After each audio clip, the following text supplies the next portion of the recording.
In chess, it's all about one thing. It's about checkmating the opponent's king. And no matter if you are a beginner player or a super grandmaster, you have to know your mating patterns. So therefore, in this video, I would like to show you the 25 most important mating patterns. And all these mating patterns, they have different names.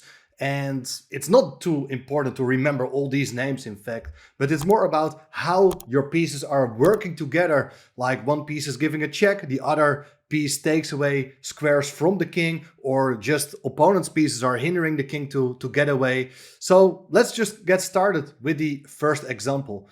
Here white has a rook and a knight to deliver checkmate. And the key move here for white is to go rook h1 check. So the rook is giving a check, and the knight is depriving the king from going to any of the other squares, g6 or g8. So therefore, this is what we call the Anastasia's mate. Let me show you one more example of this Anastasia's mate. As very often in chess, you don't get the chance to give checkmate that easily. It's all about building up a very nice attack and recognize these patterns. So also in this position, there is a motive with the Anastasia's mate. But we start here with the move knight e7 check. King has only one square to go, king h8, and now queen takes h7. So white sacrifices the queen to open up that position. King has to take, and now rook h1 check. Is it Anastasia's mate? Well, the rook can actually still be captured. Bishop takes h1, but now you see the rook on the third rank can swing over. So with a sequence of nice moves, you can build up that mating pattern. All right, let's go to the second example, because this one is a frequently recurring mating motive. It's called the back rank mate. White is going to give a rook check, and the king, which has castled, can no longer escape. There are no pieces guarding that 8 rank.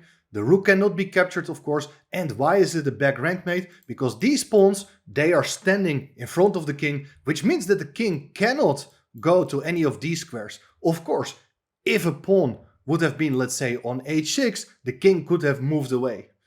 This is a very important pattern which is often seen in the middle game. One more example, because here I just add a few more pieces, and then obviously there is still this back rank motive with the king not having this escape square. These pawns are standing there, but we start here with rook takes rook, bishop takes rook. The bishop even threatens the queen, but you understand that this rook is very important guarding the king. So now we deflect by sacrificing our queen. White captures the bishop. Queen takes d6. Black, of course, doesn't have to take. If he ignores that queen sacrifice, he's just going to be a piece down. So if you take, it's rook e8 with checkmate. So back rank motives are very important, and it helps if you understand that the king cannot go anywhere, and the opponent's pieces, you can try to deflect them. Next mating pattern, it's called the Blackburn Mate. And the key move here for white is the move bishop h7 check. And now you see that the knight protects the bishop gives a check, and the other bishop covers the other 2 remaining squares, while the king cannot go to the left because both the pawn and the rook are standing in the way. This is not the most frequently seen mating pattern, but definitely one worth remembering. Next position shows a very important mating motive with the 2 bishops. Let's have a look. There are not too many pieces on the board. White has only 2 bishops, but the key move here is bishop g6 check, and the king cannot go anywhere because the dark squared bishop covers the e7 and the f8 square, while the bishop gives a check and also covers the f7 square. This is what we call Boden's mate and has often been seen. There are some famous examples I would like to show you. This is a game from a simultaneous exhibition of former world champion Alexander Alyekhin. And here he played a fantastic move because you can see already the similarities with the previous example. This bishop covers a lot of dark squares. The black king cannot go anywhere. But how to create this Boden's mate? Well, sacrifice your queen. Queen takes e6. Brilliant shot. After f takes e6, bishop g6, and we have this mating pattern once again. One more example from also famous player Miguel Najdorf playing with the black pieces, because the Boden's mate doesn't have always to be in the center. Here you see that the white king is in danger. This bishop takes away the squares from the king. Just we need to bring our bishop into the game, and Najdorf delivered a checkmate, also the Boden's mate on the board. Perfect. Then, very important mating technique I would like to show you in this example. It's not that white is able to deliver mate in one, but we can, with a sequence of moves, we can force the black king to go up the board and force it to give up. So here we go, rook a3 check, and now you see that the first rook takes away the squares on the second rank. The rook gives a check along the third, the king has to go back, and now the other rook gives a check, while the rook on a3 prevents the king from coming back. So with this sequence of moves, we just give a bunch of checks, the king has to go back, and the king will try to reach the rooks. Rook a7, king c8. Now, of course, rook b8 would not be a good move because you can just take it. But what you can do here is move this rook to the other side. The king has only one square to go. It's not a stalemate. So the king goes to d8, and now it's rook b8 with checkmate. This motive where you use these two rooks, it's what we call the ladder mate. Very important technique, so you can always give checkmate with your two rooks. Next position is one very typical for a lot of middle games, because what you do in the opening is put your pawns in the center, you develop your pieces, but of course you would like to put your pieces on nice squares and let them work together. So here we see a nice tandem of bishop and queen hitting this pawn on h7. So white to move, good play here, queen takes h7 with checkmate. Brilliant attacking duo. Bishop protects the queen, so the black king cannot take it. If we take it back and we would just play a random move here for white, this is a really bad move. But now it's black's turn, and you see that also the black bishop and queen are teaming up together on this pawn on g2. So it's queen takes g2 with checkmate. Always watch out for these possibilities. This can definitely bring you a lot of victories. Next position, it's a very nice example and very difficult one, but look. Knight f6 check.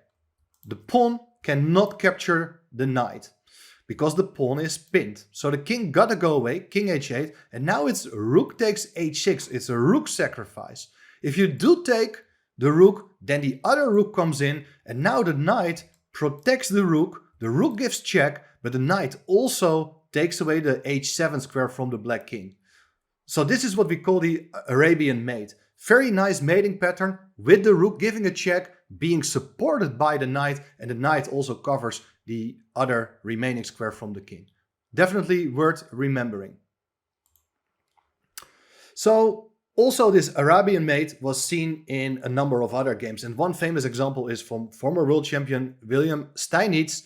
And here he played with the black pieces an insane move, queen h4. He gives up the queen. The queen can be taken by the rook, but it's rook g1 with checkmate. And here you see this Arabian Mate once again.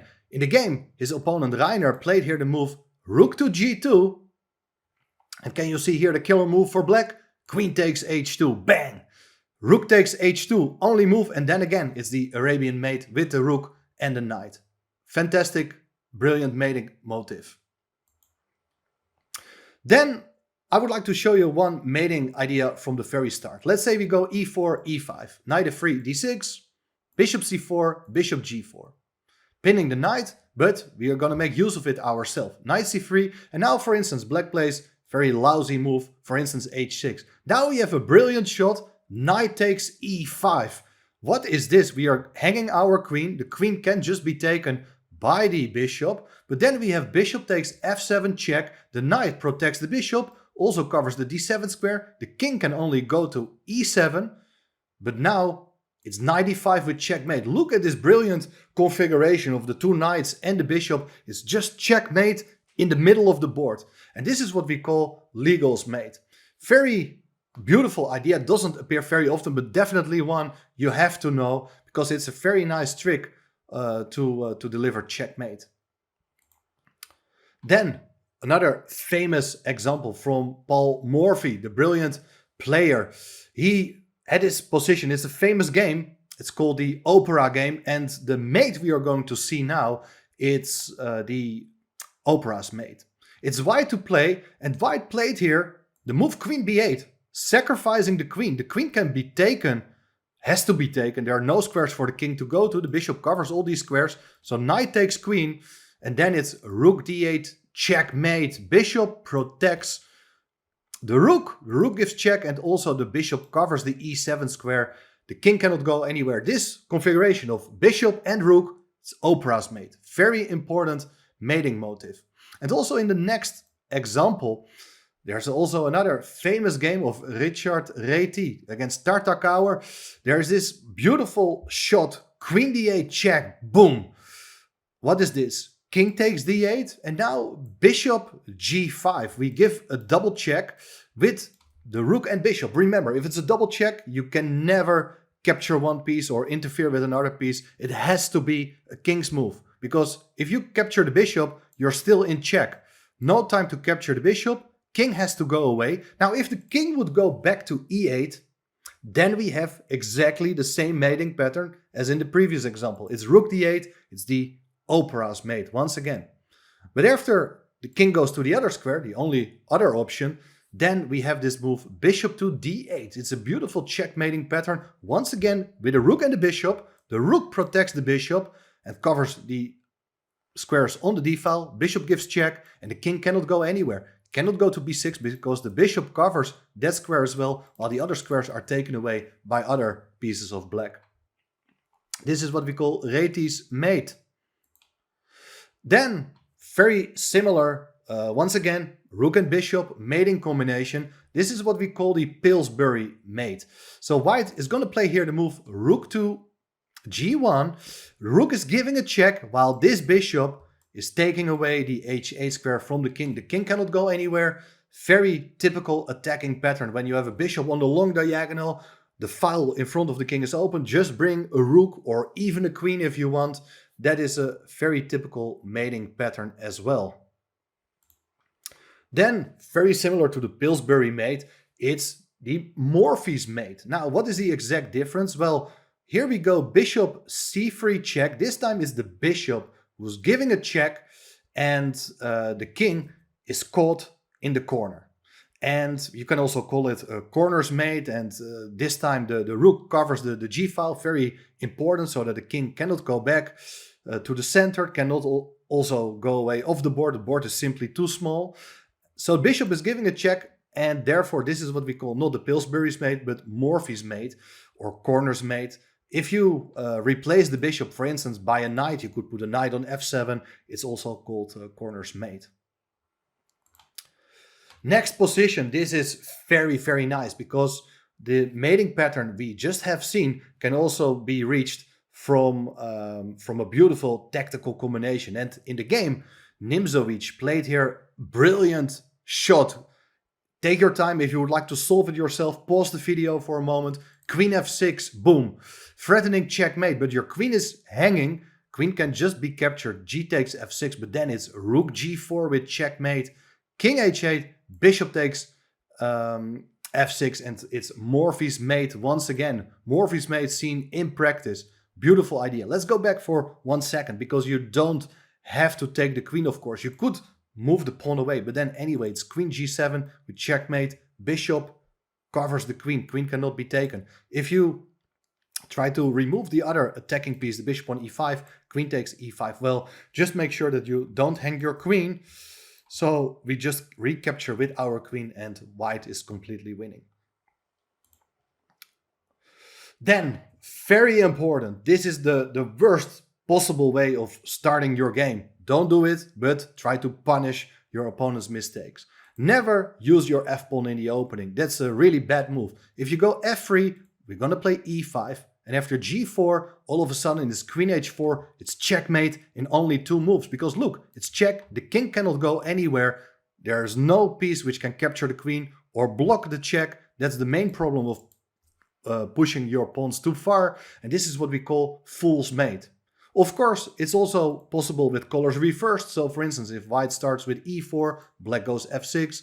Now, of course, queen h5 doesn't work yet because we can block with the pawn. But after d4 and let's say black goes g5, it's the worst possible move in the position. Queen h5 with checkmate. Don't do this at home. Next position. This was the Fool's Mate. Now, another very typical idea to deliver checkmate is the Scholar's Mate. It's very simple. We start with king's pawn, 2 squares, e4, e5, queen h5, attacking the pawn. Let's say black defends it. Then we have bishop c4, hitting the pawn on f7. Let's assume that black doesn't see it. We have queen takes f7 with checkmate. Bishop protects the queen. Queen cannot be taken. Game over in just 4 moves. This is the way you can beat your friend, your friends from school, your dad, anybody you can beat. This is the fastest way trying to play for mate yourself. Now, another beautiful idea I would like to show you. Here, just a single knight can just deliver checkmate. With the move knight f7, it's smothered mate. The king cannot go anywhere. The knight cannot be taken. And you can imagine that if you add a lot of more pieces to the board, just with one single knight, you can still win this game. This is called the Smothered Mate. And the Smothered Mate doesn't come out of the blue. For instance, I add just a few more pieces on the board. We start here in this position, even though our queen is hanging, with a move knight f7 check. King gotta go to the center, knight h6, double check, no time to take the queen. If the king goes to f8, queen f7 checkmate, knight protects the queen. King goes back into the corner, then it's queen to g8, you gotta take the queen, and now it's knight f7, checkmate, game over. Beautiful motive, often initiated by a queen sacrifice. And of course, the Smothered Mate can even arise in an opening as well. Let's say, for instance, the following moves, it's called the Caro-Kann opening, but if you're careless with black and play here the move knight d7, all of a sudden it's knight d6 with checkmate, because thanks to the queen on e2, the e7 pawn is pinned and not allowed to take the knight. So that's Smothered Mate in just only 5 moves. Following position is another mating motive, this time with the queen and the pawn.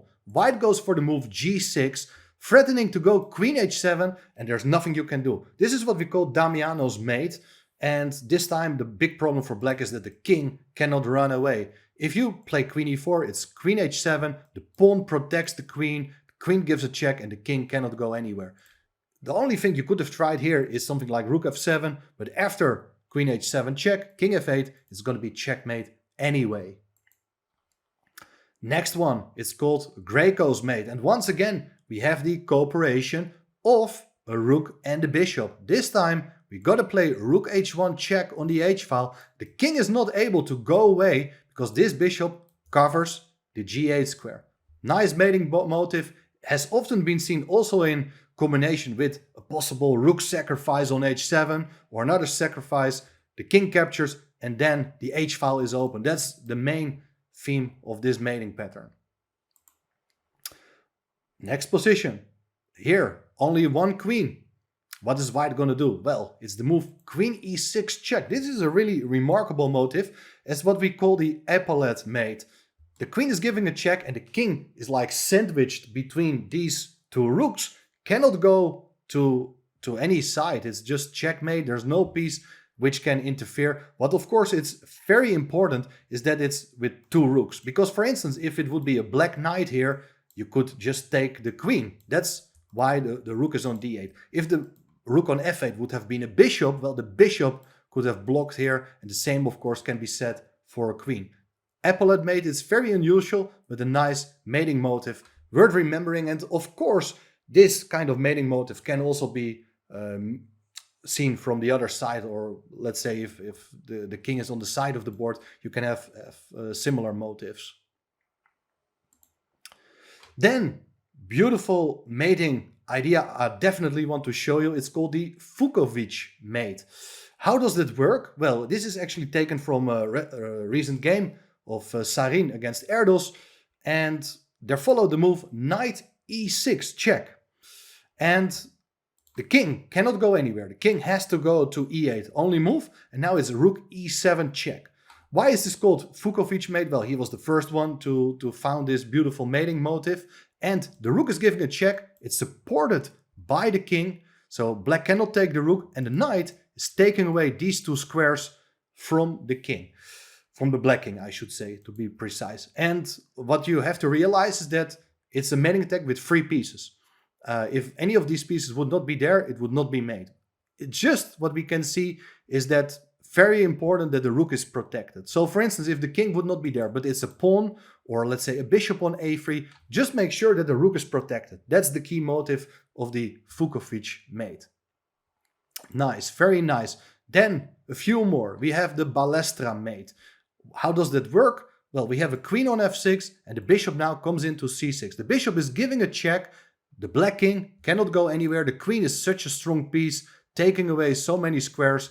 Very nice mating motive with the two pieces working on the diagonal. It's very similar to Boden's Mate, but Boden's Mate is basically with the two bishops. This time the queen is actually helping out as well. Then, following position is very often seen. It's a very typical attacking idea. The queen is here on h6 and it's receiving the support from the pawn on f6, which means that you can threaten checkmate. The pawn protects the square on g7. So queen g7, there's nothing you can do about. And this is a very, very often seen motive. And how does it come? Well, in the opening, very often you put your pawn to g6 with the idea to develop the bishop there. So for the attacker, it's often a very good strategy trying to trade off that bishop. And then in the end, you see this is a very weak spot. And with the help of a queen and a pawn, or you can also imagine instead of the pawn, there can be a bishop, you try to set up this, what we call Lolli's Mate. Then the next one is a bit more complicated. It's what we call Cozio's Mate. And it starts here with the move queen to d3. So the queen is getting support from another piece. This time it's a pawn, but it could also be, let's say, a king on e2. So what does the queen do? It gives a check, it covers the d-file and the third rank, and also the escape square from the king, King b5 is not possible. The black queen and the pawn on c5 prevent the black king from escaping. Cozio's Mate. Then the next one is called the Lange Mate. It's wide to move in this example, but you see that if black were to play, he could give either Lolli's Mate with queen g2 check, or even a back rank mate with rook to b1. So that would be very nice, but it's white's turn and we start here with the move queen e8. Not a back rank mate, the king can still move up to h7, but now the bishop comes over to help. Very important that the king cannot escape. Thanks to the queen on e8, the king gotta go back, and now it's bishop f7 check. The bishop also covers this square, and after king h7, we go queen g8 with checkmate. This is called the Lange Mate, and the bishop and queen are nicely working together. The king cannot escape.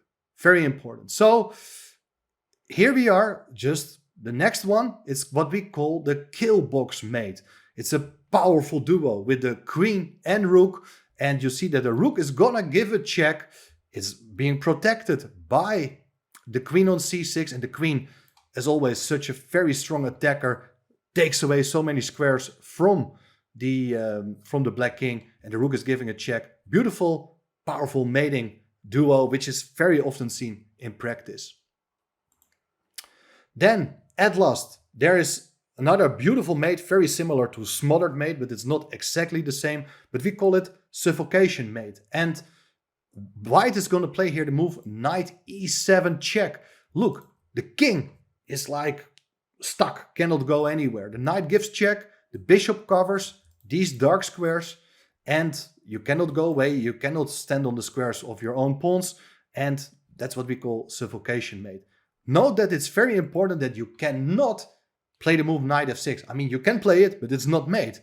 And, well, the big problem is that the knight is giving a check, but stands on the diagonal of the bishop. So now the king has just been enabled to go away. So here we are. We have seen all these beautiful mating ideas. Very important word remembering. We are back at the Anastasia's Mate. If you like this video, just make sure you like it. If you would like to see more educational content, don't forget to subscribe to the channel. I love to make this content, but I need your help. So please spread the word around. See you soon again.